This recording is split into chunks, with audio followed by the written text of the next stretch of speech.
guys, this is Jennifer Mason with your play of the week. Today's play is really simple. It's with SharePoint. We have two changes that are coming to SharePoint Modern Pages.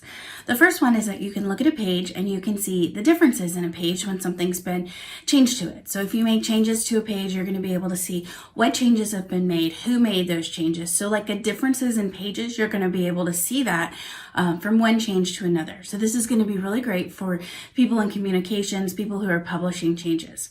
You're also going to be able to resize images inside of the image web part.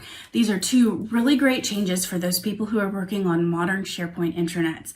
So these may seem like small changes, but they're going to be really exciting, real people pleasers for those that are working on these pages all the time. So hope you enjoy these changes that are coming. It doesn't really seem to be anything big, but for people who use these features every day, they're going to be super excited to see these features coming. So as always, if you have any questions, let Planet know.